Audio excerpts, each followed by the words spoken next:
इस कहानी में हम देखने वाले हैं कि कैसे इंसानों ने अपनी इस खूबसूरत दुनिया को धीरे धीरे तबाह कर दिया, जिसके बाद वो अपनी जान बचाने के लिए एक नए प्लैनेट में जाकर खुद को बसा लिया। लेकिन वहां जाने के बाद भी वो सुरक्षित नहीं रह पाए, क्योंकि वहां उनका सामना हुआ एलियंस के भेजे गए खतरनाक मॉन्स्टर्स से। अब वहां उन मॉन्स्टर्स से वो कैसे लड़ेंगे, कैसे वो अपने जान को फिर से बचाएंगे, और इस लड़ाई में किसकी जीत होगी देखेंगे हम इस पूरी कहानी में। सो हेलो दोस्तों, मेरा नाम है इशिता और इस कहानी की शुरुआत में हमें ये दिखाया जाता है कि एक बच्चा जख्मी हालात में जमीन पे लेटा हुआ है और वो बता रहा होता है कि मैंने पृथ्वी के बारे में कहानी सुनी थी कि पृथ्वी आज से 1000 साल पहले एक बहुत ही खूबसूरत प्लेनेट हुआ करता था, लेकिन इंसानों ने उसे धीरे धीरे पूरी तरह बर्बाद कर दिया और पूरी मानव जाति खत्म होने की कगार पर आ गई। लेकिन तब मानव जाति को बचाने के लिए रेंजर्स की एक टीम को तैयार किया गया, जिन्होंने धरती के सारी मानव जाति को एक नए प्लेनेट में बसा लिया था और इस प्लेनेट का नाम होता है नोवा प्राइम। लेकिन इस प्लेनेट पर भी इंसान सेफ नहीं थे, क्योंकि एलियंस ने अर्सा नाम की खतरनाक मॉन्स्टर्स को छोड़ दिया, जो इंसानों के लिए सबसे बड़ी खतरा बन गई। पर ये खतरनाक मॉन्स्टर्स अंधे तो होते थे, पर वो इंसानों के डर के मारे निकलने वाली पसीने को महसूस करके उन्हें मार डालते थे, जिस वजह से फिर से एक बार मानव जाति विनाश होने की कगार पर आ गई। जिसके बाद रेंजर्स और अर्सा के बीच फिर से एक खतरनाक लड़ाई होती है, जिससे प्राइम कमांडर साइफर लीड करते हैं। लड़ाई के दौरान अर्सा के लिए कमांडर साइफर अदृश्य हो चुके थे, क्योंकि वो डर से इस कदर बेखबर हो चुके थे कि अर्सा उन्हें देख नहीं पाए, और इसी वजह से वो अकेले ही कई सारे अर्सा को मार गिराते हैं। और इसी तरह से रेंजर्स ये लड़ाई जीतकर फिर से मानव जाति को बचा लेते हैं। उसके बाद कहानी प्रेजेंट में आती है, जहाँ पर रेंजर्स बनने की कोशिश में कमांडर साइफर का बेटा किटाई तैयारी कर रहा होता है, जिसका उम्र है 9 साल, और वो भी एक रेंजर बनना चाहता है और उसके लिए वो टेस्ट भी देता है और हर टेस्ट को बहुत अच्छे से पास भी करता है। लेकिन वो आखिरी पड़ाव में फिजिकल टेस्ट के दौरान फेल हो जाता है, क्योंकि कई साल पहले जब वो छोटा था तब एक अरसा उनके घर में घुसकर उसके सामने उसके बहन को मार डाला था, और तब से उसके दिल में अरसा के लिए एक डर बैठ गया था, जिस वजह से वो फिजिकल एक्टिविटी में बुरी तरह से फेल हो जाता है और रेंजर बनने के लिए डिस्क्वालीफाइड हो जाता है। लेकिन वो टीम के हेड को काफ़ी रिक्वेस्ट करता है कि मुझे रेंजर बनने दिया जाए, और टीम मेरी बार बार किए गए मेहनत देखकर फिर से अपने डिसीजन पर गौर करे, क्योंकि मेरे पिता मुझे एक रेंजर के रूप में देखना चाहते हैं और मैं उनका विश्वास जीतना चाहता हूँ। और आज वो एक मिशन से वापस आ रहे हैं और मैं उन्हें सरप्राइज देना चाहता हूँ। लेकिन उसके इतना सब कहने के बाद भी उसके रिक्वेस्ट एक्सेप्ट नहीं किया जाता और उसे डिस्क्वालीफाई कर दिया जाता है। अब शाम को जब किटाई अपने माता पिता के साथ डिनर कर रहा होता है, तब वो अपने पिता से कहता है कि मुझे रेंजर बनने के टेस्ट में फेल कर दिया गया है, जिस बात से उसके पिता काफ़ी नाखुश हो जाते हैं, क्योंकि उसके पिता हमेशा एक रेंजर की तरह उससे बर्ताव करते थे, न कि एक पिता की तरह। और इसी बर्ताव से किटाई हमेशा दुखी रहता था, क्योंकि उसे अपने पिता का विश्वास जीतना था और उनके करीब जाना था। फिर रात को साइफर अपनी पत्नी को एक तोहफा देते हुए एक खुशखबरी सुनाता है कि वो रेंजर्स को लेकर उनकी ट्रेनिंग के लिए एक दूसरे प्लेनेट पर जा रहे हैं, और वहां से आने के बाद वो अपने रिटायरमेंट घोषित कर देंगे। उनका ये फैसला सुनकर उनकी पत्नी बहुत खुश होती है, पर उसे किटाई का भी फिक्र होती है। इसलिए वो साइफर से कहती है, तुम्हें किटाई के साथ अपने बेटे की तरह बर्ताव करनी चाहिए और उसे अपने साथ लेकर जाना चाहिए, क्योंकि वो हमेशा तुम्हारा साथ एक पिता की तरह चाहता है, ना कि एक कमांडिंग ऑफिसर की तरह। उसके बाद वो अपनी पत्नी की बात मान जाता है और वो किटाई को लेकर अपने अगले मिशन, जहाँ पर वो नए रेंजर्स को तैयार करेगा, उस सफर के लिए निकल जाता है। और जब ये रास्ते में होते हैं और साइफर सो रहा होता है, तब किटाई उस जगह पर जाता है जहाँ पर एक अरसा है। ये इस अरसा को अपने साथ इसलिए ले जा रहे हैं ताकि वो नए रेंजर्स को ट्रेनिंग करवा सके। और अब किटाई उस जगह जाना चाहता है, हालांकि वहाँ पर जाना मना होता है। लेकिन जब वहाँ पर जो सिक्योरिटी वाले होते हैं, उन्हें ये पता चलता है कि वो साइफर का बेटा है, तो उसे जाने की अनुमति दे देते हैं। हालांकि वो सब उसका मजाक उड़ा रहे होते हैं। और जब किटाई आगे बढ़ता है तो उसे वही विजन्स आने लग जाते हैं, जब एक अरसा ने उसकी बहन को मारा था, और वो डर जाता है। और उसके डर से अरसा पहचान जाता है कि उसके आसपास कोई है, और वो घूराना शुरू कर देता है। लेकिन तभी वहाँ पर साइफर आ जाता है और वो उसे रोक लेता है। वही अब जब इनका स्पेस शिप आगे बढ़ रहा होता है, तो इनके स्पेस शिप के आगे बहुत सारे उल्कापिंड आ जाते हैं, जिस वजह से इनका स्पेस शिप काफ़ी हद तक डैमेज हो जाता है। इसीलिए साइफर बोलता है कि स्पेसशिप को लासिया ग्रह की तरह मोड़ दो, क्योंकि वो ग्रह यहाँ से सबसे नज़दीक है। और वो ऐसे ही करते हैं। वो लासिया ग्रह की कमांड स्पेसशिप में डाल देते हैं और उनका स्पेसशिप उल्का पिंडों से टकराते हुए वहां से निकल जाता है और इन्हें लगता है कि अब ये लासिया ग्रह के पास है। लेकिन जब ये कंप्यूटर पर चेक करते हैं तो वो लासिया ग्रह नहीं होता बल्कि कोई दूसरा ग्रह होता है और कंप्यूटर इन्हें निर्देश देता है कि इस ग्रह पर उतरने की कोशिश ना करें, ये एक बहुत ही खतरनाक ग्रह है। यहाँ पर कई तरह के वायरस है, बहुत ही खतरनाक जानवर है और इस ग्रह पर उतरना कानूनी अपराध भी है। अब साइफर बोलता है कि इस ग्रह पर हम नहीं उतरेंगे, लेकिन उसके जो पायलट होते हैं वो कहते हैं कि अब हम इसे नहीं रोक सकते क्योंकि उल्का पिंडों से शिप को बहुत ज्यादा नुकसान पहुंचा है, जिससे उसके स्पेसशिप के बीच का हिस्सा काफी टूट भी गया है।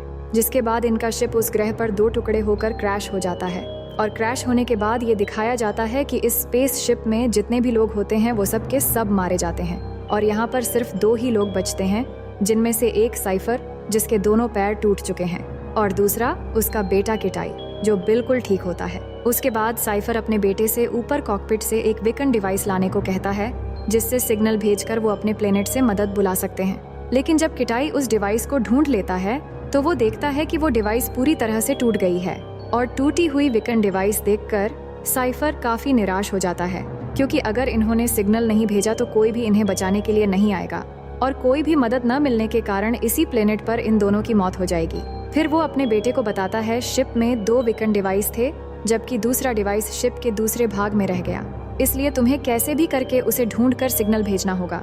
और साथ ही उसे चेतावनी देते हुए कहता है शिप के दूसरे भाग यहाँ से 100 किलोमीटर दूर पड़ा हुआ है जिस हिस्से में अरसा बंधा हुआ था और अब ऐसा भी हो सकता है कि वो अभी भी जिंदा हो और वहाँ से भाग गया हो, इसलिए तुम्हें सावधान रहना होगा।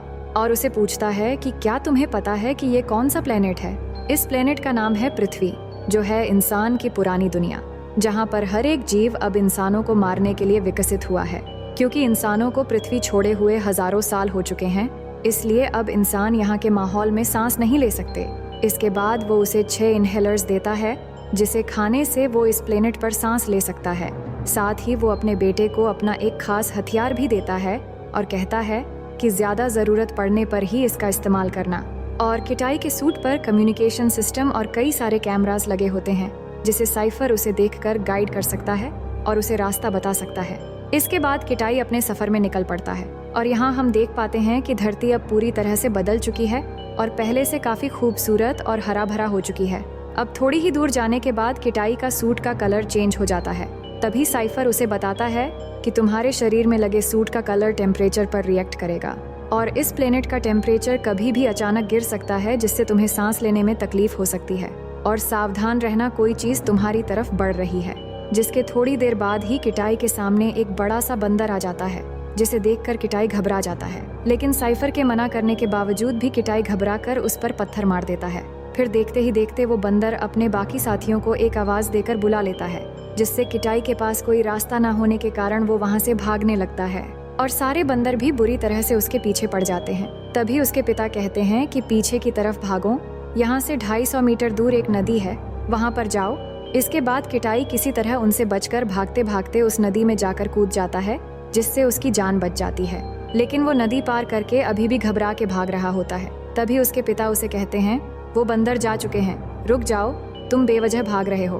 तभी वो जाके रुक जाता है और लेकिन तभी साइफर को दिखाई पड़ती है कि किटाई के शरीर में पॉइजन फैल रहा है, तो साइफर के कहने पर किटाई खुद को चेक करता है। तभी वो देखता है कि उसके हाथ पर एक कीड़े की काटने की वजह से उसके शरीर में तेजी से पॉइजन फैलने लगी है और उसकी सांस रुकने लगती है और उसका पूरा शरीर पैरालाइज होने लगता है। फिर साइफर के कहने पर वो अपने मेडिकट निकाल कर काफी मुश्किल से एंटीडोट इंजेक्शन तैयार करता है और उसे अपने हार्ट में लगाता है, लेकिन अभी भी उसे एक और इंजेक्शन लगाना बाकी था। पर तब तक पॉइजन फैलने की वजह से उसे कुछ दिख नहीं पाता और वो अपना हाथ महसूस नहीं कर पा रहा होता है। तभी साइफर उसे कहता है इंजेक्शन रखकर उसके ऊपर लेट जाओ और किटाई भी ऐसा ही करता है जिसे वो इंजेक्शन सीधे उसके हार्ट में लगता है। अब एंटीडोट की वजह से किटाई थोड़ी देर के लिए वहीं पर बेहोश हो जाता है, जिसके बाद जब वो होश में आता है तो वो देखता है कि उस एरिया के तापमान तेजी से गिर रहा है। इसलिए उसके पिता उसे कहते हैं कि यहाँ से 10 किलोमीटर दूर एक गर्म जगह है जहाँ तुम रेस्ट कर सकते हो, जिसके बाद वो वहाँ से भागना चालू कर देता है। वहीं दूसरी तरफ हम देखते हैं कि साइफर अपने पैर को ठीक करने की कोशिश कर रहा होता है, लेकिन वो पेन किलर नहीं लेना चाहता क्योंकि पेन किलर के लेने से वो बेहोश हो जाएगा और उसके बेटे को गाइड करने वाला यहाँ कोई नहीं होगा, इसीलिए वो पेन किलर नहीं लेता और ज्यादा खून बहने की वजह से उस पर बेहोशी छाने लगता है, लेकिन फिर भी वो खुद को जगा हुआ रखने की पूरी कोशिश करता है। अब यहाँ पर किटाई को पहला इनहेलर लिए हुए काफी समय हो चुका था, इसलिए साइफर उसे दूसरा इनहेलर लेने को कहता है। लेकिन जब किटाई अपनी मेडिकेट खोल के देखता है तो 5 में से 2 इनहेलर टूट चुके थे। इसके बाद वो उसमें से एक डोज ले लेता है। तभी साइफर उसे इनहेलर के बारे में पूछता है तो वो अपने पिता से झूठ बोलते हुए कहता है कि अभी भी 4 इनहेलर बाकी हैं। लेकिन यहाँ पर उसके दिल की धड़कन बढ़ते हुए देखकर साइफर को उस पर शक होता है। अब उसके बाद किटाई किसी तरह से अपना पहला रात जंगल में काट लेता है और फिर अगले दिन जब वो अपना सफर शुरू करता है तो वो देखता है कि कई सारे बंदर मरे पड़े हैं। इसका मतलब अरसा कहीं आसपास ही है। वहीं इस तरफ हम देखते हैं साइफर की तबीयत और भी बुरी तरह से बिगड़ने लगा है। तो वहीं दूसरी तरफ किटाई आगे बढ़ते हुए एक बड़े झरने के पास पहुंच जाता है। लेकिन आगे बढ़ने से पहले साइफर उसे बचे हुए सर्वाइवल किट के सामान के बारे में पूछता है, लेकिन यहाँ पर किटाई उसे फिर से झूठ बोलता है, जिस वजह से साइफर उसे किट दिखाने को कहता है। जिसके बाद जब साइफर देखता है कि सिर्फ 2 इनहेलर बचे हैं और 2 इनहेलर से शिप के दूसरे हिस्से तक पहुंचना नामुमकिन है, तो वो किटाई को आगे ना बढ़कर वापस लौटने की ऑर्डर देता है। लेकिन यहाँ पर किटाई को लगता है कि उसके पापा उसे किसी भी काम के लिए काबिल नहीं समझते और उसके बहन के मौत के लिए भी उसे ही जिम्मेदार मानते हैं। इसलिए किटाई गुस्से में आकर साइफर का ऑर्डर ना मानकर उस झरने के ऊपर से कूद जाता है। अब जब वो नीचे की तरफ तेजी से ग्लाइड कर रहा होता है तब साइफर उसे बताता है कि कोई चीज तुम्हारा पीछा कर रहा है। तभी किटाई पीछे मुड़कर देखता है कि एक बहुत ही विशाल पक्षी उसका पीछा कर रहा है। साइफर उसे बताता है कि तुम्हें जल्दी से अपने सूट के पंख बंद करने पड़ेंगे ताकि तुम स्पीड से आगे बढ़ सको। और किटाई ऐसा ही करता है, जिससे वो और भी स्पीड से नीचे जाने लगता है और स्पीड तेज होने के कारण किटाई को लगता है उसने उस विशाल पक्षी से पीछा छुड़ा लिया है। पर तभी वो पक्षी उसके सामने से आकर उसे पकड़ लेता है। उसके बाद फिर जब अगले दिन किटाई होश में आता है तो वो खुद को उस विशाल पक्षी के घोंसले में पाता है। इसी दौरान कुछ शेर उस घोंसले पर हमला करके उस पक्षी के बच्चों को खाने की कोशिश करने लगते हैं। लेकिन किटाई उन बच्चों के साथ साथ खुद को भी बचाने की कोशिश करता है। लेकिन इस लड़ाई में पक्षी के सारे बच्चे मारे जाते हैं। फिर जब किटाई उस घोंसले से नीचे उतरता है तो वो देखता है कि वो विशाल पक्षी अपने बच्चों की मौत से गुस्से में आकर काफी जोर जोर से चिल्ला रहा है, जिसके बाद वो वहाँ से निकल जाता है। अब यहाँ पर किटाई आगे बढ़ते हुए अपने पिता से बात करने की कोशिश करता है। तभी वो देखता है उसकी कम्युनिकेशन डिवाइस टूट चुकी है, लेकिन फिर भी वो आगे बढ़ता ही रहता है और वो देख रहा होता है कि वो विशाल पक्षी अभी भी उसका पीछा कर रहा है। वहीं पर साइफर को ये चिंता हो रही होती है कि किटाई अब कहाँ होगा। तभी अचानक एक और चीज उन्हें दिखती है। दरअसल उन्होंने वहाँ पर फ्लाइंग कैमरास भी छोड़े होते हैं और उन कैमरास में उन्हें दिखता है कि उनके जो बाकी के क्रू मेंबर्स थे उन्हें किसी ने मार दिया है, जिससे उन्हें ये पता चल जाती है कि अरसा अब आजाद हो चुका है। लेकिन किटाई को ये बात नहीं पता और उसके पिता उसे बता भी नहीं सकते, क्योंकि इन दोनों का संपर्क टूट चुका है। अब किटाई को हम देखते हैं जो आगे जाके एक गुफा में रात काटता है और अपने पापा की बातों को याद करके एक मैप बनाता है ताकि वो जल्द से जल्द शिप तक पहुंच सके। फिर अगले दिन वो गुफा से निकलकर अपने रास्ते में निकल पड़ता है और थोड़ी दूर जाने के बाद वो बचा हुआ आखिरी इनहेलर भी ले लेता है। उसके बाद वो कुछ लकड़ी इकट्ठा करके एक बोट बनाता है और अपना सफर एक नदी से होते हुए जारी रखता है। और कुछ दूर आगे जाने के बाद उसे थकान की वजह से नींद आने लगती है, इसलिए वो इस बोट के ऊपर ही सो जाता है। इसके बाद हम देखते हैं कि अचानक वो नींद से उठ जाता है और उठकर देखता है कि इस नदी के एरिया का तापमान अचानक गिरने लगा है और इस नदी की पानी बहुत तेजी से जमने लगा है। जिसके बाद वो वहाँ से निकलकर एक गर्म जगह ढूंढने की कोशिश करता है, पर उसे गर्म जगह कहीं नहीं मिलता और वो वहीं पर गिरकर बेहोश हो जाता है। तभी हम देखते हैं कोई चीज किटाई को घसीटता हुआ ले जाकर एक गड्ढे में सुला देता है। फिर अगली सुबह जब किटाई उस गड्ढे से बाहर आता है तो वो देखता है कि वही विशाल पक्षी सारी रात उसके ऊपर बैठा हुआ अपना पंख फैला के किटाई को पूरी रात गर्म देकर बचाया है, क्योंकि किटाई ने उसके बच्चों को बचाने की कोशिश की थी।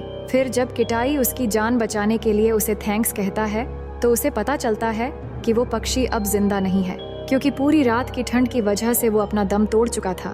पर वो बहुत समय पहले इनहेलर लेने की वजह से अब उसे सांस लेने में दिक्कत होती है। पर तभी उसे जमीन पर एक शिप का टुकड़ा मिल जाता है। उसके बाद जब वो एक पेड़ पर चढ़ के देखता है तब उसे शिप का दूसरा हिस्सा मिल जाता है।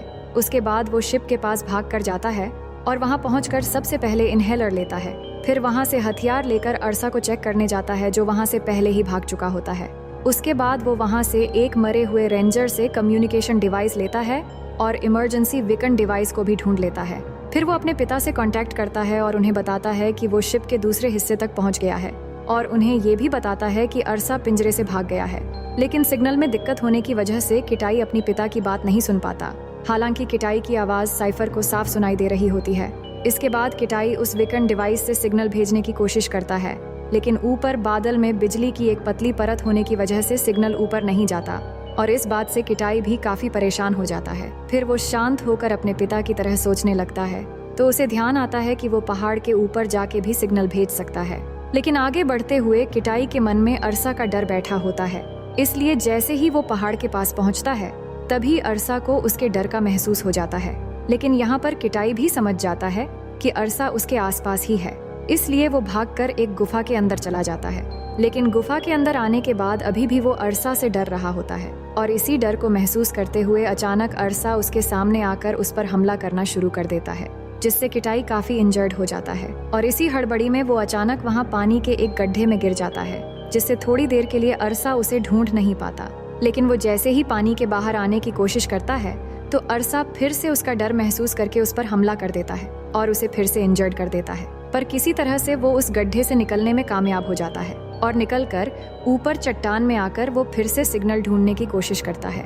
लेकिन तभी अरसा भी उस गड्ढे से बाहर निकल आता है और इस बार किटाई को वो काफी बेदर्दी से मारता है और उसे बुरी तरह इंजर्ड कर देता है। जिसके बाद किटाई दर्द से जूझते हुए अपनी बहन और पिता के बातों को याद करता है, क्योंकि जब वो छोटा था तो उसके सामने एक अरसा ने उसकी बहन को मार डाला था।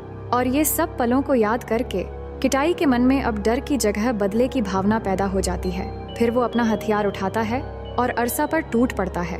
और यहाँ पर जब अरसा कोई डर महसूस नहीं कर पा रहा था, इसलिए वो किटाई को देख नहीं पा रहा था। इसका मतलब किटाई अब उसके लिए अदृश्य हो चुका है। उसके बाद किटाई अपना आखिरी खतरनाक वार करता है और उस हथियार से अरसा को मौत के घाट उतार देता है। अब अरसा को मारने के बाद किटाई बीकन डिवाइस उठाता है और इस बार वो सिग्नल भेजने में कामयाब हो जाता है, जिसके बाद रेंजर्स आकर सही समय पर साइफर को बचा लेते हैं। और अंत में हमें ये दिखाया जाता है कि किटाई और उसके पिता के बीच में जो दूरियां थीं वो अब पूरी तरह से खत्म हो चुकी है और साइफर जख्मी होने के बाद भी अपने पैरों पर खड़े होकर अपने बेटे को सैल्यूट करते हैं, क्योंकि उन्हें अपने बेटे पर गर्व है।